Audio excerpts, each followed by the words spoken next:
Magandang umaga po sa inyong lahat sa Pilipinas. So ngayon, chapter 9 ng mga gawa sa English Bible is Acts chapter 9. So ito po ang pagkatawag kay Saulo. Si Saulo, kung makikita po natin dito sa chapter 8, siya ay ang mga umuusig sa mga mananampalatayang Kristiyano, sila kasama si Saulo sa mga nagpapatay kay Esteban. At dito sa chapter 9, dito po tatawagin ng Panginoon si Saulo at siya po ay sa dulo nito ay tatawagin siyang si Apostol Pablo. So makikita po natin dito ang kapangyarihan kung papaano na-encounter ni Saulo ang Panginoong Jesus. So bago po ang lahat, let's pray muna. Hallelujah, dakilang aming Diyos, Ama sa langit. Muli po kami, Ama, ay nagpapailalim sa iyong kapangyarihan ng iyong banal na Espiritu na siyang nagpapaunawa sa amin ng mga salitang ito, O Diyos. Salamat po, Ama. Tulungan niyo po ang bawat isa at dalangin namin na magkaroon ng kalinisan ng bawat puso at isipan ng bawat isa. Lord, tulungan niyo po at patawarin ko anumang mga pagkukulang nino man upang sa ganon ay maging malinaw ito sa amin at masunod namin ang kalooban mo. Salamat po sa iyong habag. Salamat po, O Diyos, sa iyong awa at sa pagpapatawad ng mga aming mga pagkukulang. Maraming salamat po at pinupuri ka namin, pinasasalamatan sa ngalan ng Panginoong Hesukristo. Amen. So verse 1, sabi po dito, samantala, patuloy ang pagbabanta ni Saulo na ipapatay ang mga alagad ng Panginoon.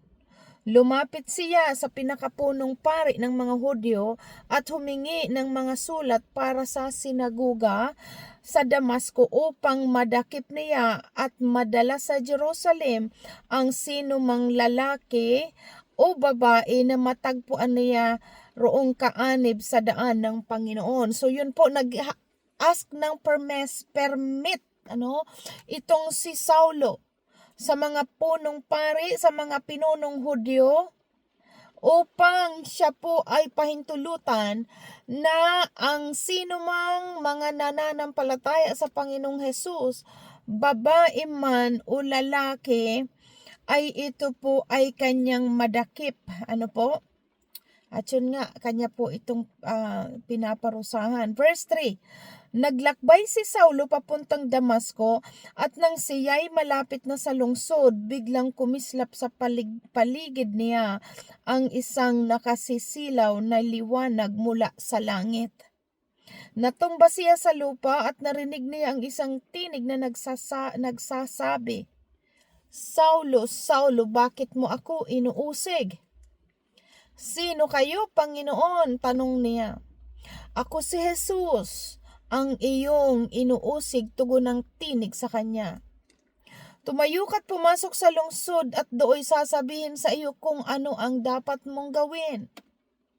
Natigilan at hindi nakapagsalita ang mga kasama ni Saulo nang marinig nila ang tinig, ngunit wala naman silang nakitang nagsasalita. Tumayo si Saulo at pagmulat niya ay hindi siya makakita kaya't siya'y inakay ng mga kasama niya at dinala sa Damasco. Hindi siya nakakita sa loob ng 3 araw at hindi rin siya kumain at uminom. Sa Damasco ay may isang alagad na ang pangalan ay Ananias. Tinawag siya ng Panginoon sa pamamagitan ng isang pangitain. Ananias, ano po iyon, Panginoon? Tugon niya. Sinabi ng Panginoon, pumunta ka sa kalyeng tinatawag na Tuwid, sa bahay ni Judas at ipagtanong mo ang isang lalaking taga-Tarso na ang pangalan ay Saulo. Siya'y nananalangin ngayon. Sa isang pangitain, nakita kaniyang pumasok sa kinaroroonan niya at pinatungan mo siya ng kamay upang siya'y makakitang muli. So na-visualize na po ito, na kumbaga ang Espiritu ng Diyos nakipag-usap dito kay Ananias na ito ang nangyayari doon kay Saulo. Ano po? Verse 13. Sumagot si Ananias, Panginoon, marami na po akong nabalitaan tungkol sa taong ito at sa mga kasamaang ginawa niya sa inyong mga hinirang sa Jerusalem. At naparito siya sa Damasco, taglay ang kapangyarihang galing sa mga punong pari ng mga Hudyo upang dakpin ang lahat na tumatawag sa iyong pangalan. So kung titingnan po natin dito, gustong mag-refuse nitong si Ananias na puntahan itong si Saulo upang ipatong ang kamay ni Ananias dito kay Saulo upang siya ay makakita. Dahil alam ni Ananias na balita at bantog na itong si Saulo po ay talagang inuusig niya ang mga Kristiyano. Kaya ayaw niyang pumunta. Pero sabi dito sa verse 15, ngunit sinabi sa kanya ng Panginoon, pumunta ka roon sapagkat siya'y pinili ko upang ipakilala ang aking pangalan sa mga hintil, sa mga hari at mga anak ng Israel. Ipakikita ko sa kanya ang lahat ng dapat niyang tiisin, alang-alang sa akin. So, yun na nga pinaunawa dito ng Panginoon kay Ananias, pumunta ka, huwag kang matakot kasi kumbaga nakaplano ang buhay ni Saulo, natatawagin ng Panginoon si Saulo. Ibig sabihin, magpapakilala ang Panginoon kay Saulo upang magamit si Saulo para sa mga hintil. Ang hintil po, naunawaan natin ang meaning ng hintil, sila itong mga taong hindi naniniwala sa Panginoong Hesus. Yan po yung grupo nila Saulo, na pinapapatay nila at inuusig ang mga Kristiyano dahil hindi sila naniniwala sa aral ng Panginoong Hesus. Pero dito sa pagkakataong ito po, pinapupunta ng Panginoong Hesus si Ananias kasi nabulag nga si Pablo, diba? Si Saulo, diba? Nung na-encounter ng Panginoon ni Saulo ang Panginoon bago siya makapasok ng Damasco. So verse 17, pumunta nga si Ananias sa naturang bahay at pumasok dito. Ipinatong niya ang kanyang kamay, ipinatong niya ang kanyang kamay kay Saulo at sinabi niya, kapatid na Saulo, pinapunta ako rito ng Panginoong Hesus na nagpakita sa iyo sa daan nang ikaw ay papunta rito. Isinugo niya ako upang muli kang makakita, upang mapuspos ka ng espiritu. Nooy day na may nalaglag na tila mga kaliskis mula sa mga mata ni Saulo, at nakakita siyang muli. Tumayo siya at nagpabautismo, kumain siya at nagbalik ang kanyang lakas. Kita niyo po itong si Saulo dating mga taga-usig. Ibig sabihin, kasama siya ng mga sumasalungat sa aral ng Panginoong Hesus, at ang purpose nito ni Saulo wasakin ang samahan ng mga Kristiyanong mga nananampalatay sa Panginoong Hesus. Kaya humingi siya ng sulat or approval dito sa mga punong pari or mga punong Hudyo na pupuntahan niya itong mga mananampalataya sa Damasco upang wasakin. Kalad ka rin, babae o lalaki. Pero bungad pa lamang po sa Damasco, nagpakilala at nagpakita ang Panginoon o nakilala, isang tinig ang sabi diyan na narinig ni Saulo, bakit mo ako inuusig? At yun nga ang nangyari, na nabulag siya 3 araw. Kaya itong si Ananias, inutusan ng Panginoon. Ananias, pumunta ka doon sa lugar na tinatawag na Tuwi, dahil doon andoon itong si Saulo, patungan mo ng kamay. Dahil upang makakita siyang muli at gagamitin ito ng Panginoon sa pangangaral. At ito na nga ngayon, So ngayon ito na. Nangaral si Saulo sa Damasco. So nabaliktad po instead na patayin niya ang mga Kristiyano or pag-uusigin niya ang mga Kristiyano, na-encounter niya ngayon ang Panginoon bago pa siya makarating, at imbis na mausigin, nabaliktad ang sitwasyon. Nangaral siya ngayon doon sa Damasco. Kita niyo po ang kapangyarihan ng Diyos. Sa isang iglap, nakilala ni Saulo ang Panginoon, at yung purpose niyang patayin, wasakin ang mga Kristiyano, nabaliktad ngayon. Nangaral siya ngayon patungkol sa Panginoong Hesus. Pakinggan po natin. Si Saulo, ilang araw na kasama-sama ng mga alagad sa Damasco, at agad siyang nangaral sa mga sinagoga na si Jesus ang anak ng Diyos. Kita niyo po, nangaral na siya ngayon na dahil doon nagsimula ito nung na-encounter niya yung tinig na yun na nagsasabi pa, bakit mo ako inuusig? Diba? So ngayon dito na nangaral na ngayon si Saulo doon sa Damasco. Sabi po dito, nagtaka ang lahat nang nakarinig sa kanya. Hindi ba ito ang dating umuusig doon sa Jerusalem sa mga tumatawag sa pangalan ni Jesus? Tanong nila, hindi ba't naparito nga siya upang siya'y dakpin dahil hindi ba't naparito nga siya upang sila'y dakpin, dalhing nakagapos sa mga punong pari? So yun po nagtanong ngayon itong mga nasa Damasco. Di ba ang purpose nitong taong ito, wasakin ang mga Kristiyano at dakpin at ibihagin na nakagapos. Pero baliktad po ang nangyari. Binago ng Panginoon ang kaisipan ni Saulo at nangaral na ito patungkol sa Panginoong Hesus na ang Panginoong Hesus ay anak ng Diyos. Verse 22, ngunit lalong naging makapangyarihan ang pangangaral ni Saulo at walang maisagot ang mga Hudyong naninirahan sa Damasco sa kanyang pagpapatunay na si Jesus ang Kristo. Kasi talagang nagtitestify si Saulo, si Kristo, ang Panginoong Jesus, ang anak ng Diyos. Verse 23, pagkaraan ng maraming araw, nagkaisa ang mga Hudyo na patayin si Saulo. Kita niyo po itong mga Hudyong ito, mga Parasiyo, mga punong pari na siyang nagpapatay sa Panginoong Hesus at umuusig sa mga apostol. Ito na naman ang gusto nilang gawin kay Saulo, ipapatay.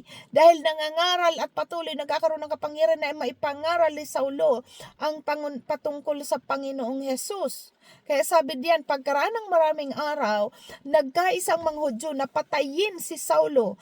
Araw at gabi ay inaabangan nila si Saulo sa mga pintuang bayan para patayin, ngunit ngunit nalaman niya ito. Kaya't isang gabi, inilagay siya sa ng kanyang alagad sa isang basket at ibinaba sa kabilang pader. Pinatawid sa kabila para makatakas. Verse 26, si Saulo sa Jerusalem. So, nandito na ngayon si Saulo. Sa Jerusalem na po siya nangaral. Sabi doon, pagdating ni Saulo sa Jerusalem, sinikap niyang mapabilang sa mga alagad doon. Ngunit silang lahat ay takot sa kanya dahil hindi sila makapaniwalang isa na siyang alagad. So, imagine po kasi talaga naman, balitang-balita ba naman na itong si Saulo ay pumapatay ng mga Kristiyano, and then in just a sudden, makikita nila nangangaral na sa Panginoon. Kaya nung makarating na siya sa Jerusalem, natakot po itong mga alagad ng Panginoon, yung mga apostol, kasi ang balita nila, ang pagkakakilala nila dito kay Saulo ay salungat sa relihiyong Kristyanismo. Kaya sabi dyan, ngunit silang lahat ay takot sa kanya dahil hindi sila makapaniwala, isa na siyang alagad. Subalit dinala siya ni Bernabe sa mga apostol at sinalaysay nito sa kanila kung paano nagpakita at nakipag-usap ang Panginoon kay Saulo nang ito'y nasa daan papunta sa Damasco. Sinabi rin ni Bernabe na buong tapang na nangaral sa Damasco si Saulo sa pangalan ni Jesus. Kaya mula noon, si Saulo ay kasama-sama na nila sa buong Jerusalem at buong tapang na nanangaral doon sa pangalan ng Panginoon. Nakipag-usap siya at nakipagtalo sa mga Helenista, kaya tinangka nilang patayin siya. Nalaman ito ng mga kapatid niya at inihatid nila si Saulo sa Caesarea at pinauwi sa Tarso. Imagine niyo po yan, Talagang grabe yung karunungan na ibinigay ng Diyos dito kay Saulo po, Verse 13, kaya't ang iglesia sa buong Judea, Galilea at Samaria ay naging mapayapa at matatag. At patuloy silang namuhay na may takot sa Panginoon. Sa tulong ng Espiritu Santo ay lumago sila. Kasi nagkaroon ng kapayapaan kasi nga itong namumuno na si Saulo na dapat mag-usig sa Kristiyano, na convert ngayon bilang isang Kristiyano at siya ngayon ay nangaral. Verse 32. Nagpunta si Pedro sa Lida at sa Jopa. Naglalakbay noon si Pedro sa mga bayan-bayan upang dalawin ang mga hinirang ng Panginoon. Pagdating niya sa Lida, natagpuan niya roon ang isang lalaking nagngangalang Inias.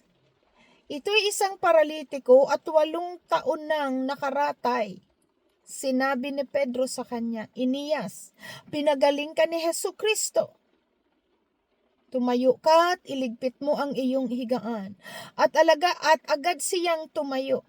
Nakita siya ng lahat ng naninirahan sa Lida at Saron, at sila'y sumunod sa Panginoon. Sa Jopa naman ay may isang alagad na babae na ang pangalan ay Tabita. Sa wikang Griego, ang kanyang pangalan ay Dorcas. Ginugol niya ang kanyang panahon sa paggawa ng kabutihan at pagkakawang gawa.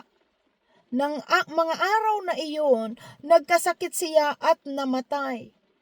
Nilinis ang kanyang bangkay at ibinurol ito sa silid sa itaas. Malapit lang sa Jopa sa Lida. Kaya't nang mabalitaan ng mga alagad na si Pedro ay nasa Lida, nagsugo sila ng 2 lalaki upang siya'y pakiusapang pumunta agad sa Jopa. Sumama naman sa kanila si Pedro at pagdating doon, dinala siya sa silid ng itaas. Kaagad lumapit sa kanya ang lahat ng mga biyuda, umiiyak sila at ipinakita ang mga damit at mga balabal na ginawa ni Dorcas para sa kanila nung ito'y nabubuhay pa. Pinalabas ni Pedro ang lahat at siya'y lumuhod at nanalangin. Pagkatapos humarap siya sa bangkay at sinabi, Tabita, bumangon ka. Dumilat si Tabita at naupo nang makita nito si Pedro. Hinawakan ni Pedro ang kanyang kamay at tinulungang bumangon. Pagkatapos tinawag niya ang mga hinirang ng Panginoon at mga byuda at iniharap sa kanila si Dorcas na buhay na. Ang pangyayaring ito'y nabalita sa buong Jopa, kaya't marami ang sumampalataya sa Panginoon. Maraming araw ding nanatili si Pedro sa Jopa sa bahay ng isang tagapagbilad ng balat ng hayop na nagngangalang Simon. So purihin po ang Diyos. Ito sa kasaysayang ito dito pinakita po sa atin kung gaano kapangyarihan ang Panginoong Hesus. Nakatulad po ito sa buhay na ginawa ng Panginoon sa buhay ni Saulo, na ito po ay isang mamamatay Kristiyano. Inuusig niya ang mga believers dahil ayaw nilang maniwala sa Panginoong Hesus. Pero isang araw na encounter ni Saulo ang Panginoong Hesus, narinig niya ito, Saulo, bakit mo ako inuusig? At yun po sa araw na yun, nakita natin dito nabulag ang kanyang mata sa 3 araw. At dito pinakita sa pamagitan ni Ananias, pinapatungan siya ng kamay at ipinanalangin at nakakita siyang muli. At nung experience niyang iyon po sa Panginoon, yun ang naging dahilan na siya po ay naniwala na totoo ang Panginoong Hesukristo ay anak ng Diyos. At doon siya nagsimulang mangaral at nakita po natin ang kapangyarihan. Maging itong sila Pedro at Juan, nakita natin kung anong kapangyarihang meron sila nung sila ay nasa ilalim ng Espiritu ng Diyos. Talaga pong naandoon nung kanilang kapangyarihan na nagpapagaling ng may mga sakit karamdaman. Itong tingnan niyo po ito kay Dorcas, isang babaeng namatay. Subalit dahil sa marami ang nagawan niya ng mabubuting bagay itong si Dorcas na ito nung nabubuhay pa siya, marami siyang natulungan. Kaya yung mga natulungan niya mga byuda, lumapit dito sa kila Pedro, at binanggit na gano'n, namatay nga si Dorcas. Pero tingnan niyo po, binuhay siya ng Panginoon sa pamamagitan ng kapangyarihan na pinagkaloob nila kay Pedro. So, Dito po natin nakikita kung paano makakilos ang kapangyarihan ng Diyos sa mga apostol nung unang panahon, at doon dahil nakita natin ang kanilang talagang pagpapailalim sa kapangyarihan ng Diyos. At ang purpose naman ng pagkatawag kay Saulo, isang hindi nananampalataya, upang ipakita ng Panginoon sa mga hintil, sa mga hindi naniniwala sa Diyos, na buhay at totoo at makapangyarihan ang Diyos. Dahil si Saulo mismo ang patunay na siya'y dating salungat sa relihiyon ng Kristyanismo, pero nung na-encounter niya ang Panginoon, siya po ang nagpatotoo na ang Panginoong Hesukristo ay anak ng Diyos. So yan po ang kasaysayan dito sa chapter 9. Purihin po ang Diyos. At para sa ating lahat, habang inuunawa po natin or pinapakinggan ang salitang ito ng Diyos, lubos po nating nakikilala ang Panginoon at doon natin nakikita ang kanyang kapangyarihan, at tayo ay patuloy na nananampalataya, at kaya din tayo din nararanas natin ang kanyang kapangyarihan. Purihin ang Diyos sa kanyang mga salita. So dyan po tayo magtatapos. God bless everyone. So sa inyo sa Maynila, ilang linggo na lamang muli ay magkakakita-kita tayo sa anniversary, May 8. So try to invite everyone na makadalo sa May 8 po, So iyan lamang. God bless at continuous. Lagi naming paalala sa inyong lahat na patuloy kayong magbasa ng salita ng Diyos araw at gabi nga. Kung maaari, araw at gabi, yun ang bilin ng Diyos. Basahin natin ang Old in New. Dalo nating makikilala ang Diyos na ito. At habang nakikilala natin ng lubos ang kadakilaan, kapangyarihan, kabutihan, pag-ibig ng Diyos sa atin, doon tayo nagkakaroon ng tunay na pagtitiwala at pananampalataya. So, yun lamang po. God bless. Bye-bye.